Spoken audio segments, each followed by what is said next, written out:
কিছু আলেম, সে কিছু উর্দু ভাষী বা কিছু আরবি ভাষী আছে, কিছু বাংলা ভাষী, এরা এরকম বলেন যে না, সাহাবি থেকে ফেতরাতে টাকা পয়সা দেওয়ার প্রমাণ আছে। এর জন্য তারা দুটো আসার পেশ করে থাকেন। একটা হচ্ছে আবু ইসহাক সাবের, তিনি বলছেন আদরাক্তহুম, আমি তাদেরকে পেয়েছি। এদের জালিয়াতি লক্ষ্য করুন, এরা এখানে নিজের পক্ষ থেকে ঢুকিয়ে দিচ্ছেন ইয়ানি আস সাহাবা, সাহাবি। আবু ইসহাক বলছেন যে আমি সাহাবিদের পেয়েছি। আবু ইসহাক নিজে বললেন না আমি সাহাবিকে পেয়েছি, হুম বললেন।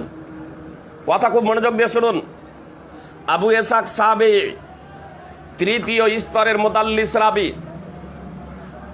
মুদাল্লিস, তৃতীয় স্তরের মুদাল্লিস রাবির তাৎপর্য হলো যে এই মুদাল্লিস রাবি যদি আন দিয়ে হাদিস বর্ণনা করেন আর কোন সূত্রে তার শ্রবণ সাব্যস্ত না থাকে, অথবা সেই হাদিসের যদি শাওয়াহিদ বা তার যদি মুতাবাআত যদি না থাকে গুরুত্বপূর্ণ, তাহলে সেই হাদিস, তার বর্ণিত সেই আন দিয়ে হাদিস গ্রহণযোগ্য না। তার এককভাবে বর্ণিত আন দিয়ে হাদিস গ্রহণযোগ্য না। তা আবু ইসহাক সাহাবী যদি আন দিয়ে কোন সাহাবীরও নাম নিতেন, আন শব্দের পরে কোন সাহাবীরও নাম নিতেন, তাহলেও তো সেটা জয়ীফ হতো। আর সেখানে তো হুম বলেছেন, কারো নামই নেয়নি।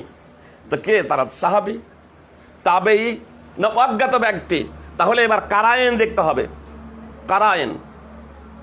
সুতরাং দারিয়াবাদের প্রিন্সিপাল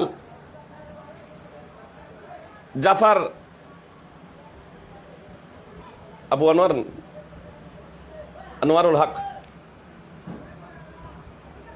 হক আল হিন্দি আল মাদানী, তো এই দারিয়াবাদের বিখ্যাত আলেম, তিনিও আবু তাহের সালাফি আল মাদানী হাফিজাহুল্লাহ, আব্দুলপুর মাদ্রাসার তিনি নিজেই একজন শাইখুল হাদিস। আর তারপরে তিনি নিজে প্রশ্ন করেছিলেন এই বিষয়টা জানার পরও, তিনি নিজে ফোন করেছিলেন দারিয়াবাদের এই মুফতি সাহেবকে।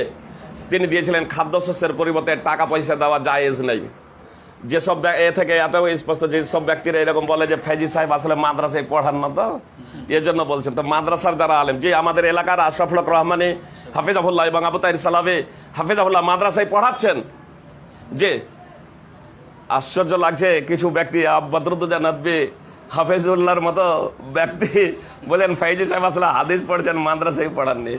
যে বদরুদ্দোজা নদভী হাফিজাহুল্লাহ সাহেব মাদ্রাসায় যদি পড়াতাম, তাহলে শিরক ও বেদাতের যারা, শিরক ও বেদাতকে যারা প্রশ্রয় দিচ্ছে, এদের আরো অবস্থা টাইট হয়ে যেত।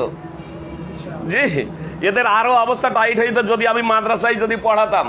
যে এই জাকাতে একটা গুরুত্বপূর্ণ কথা বলে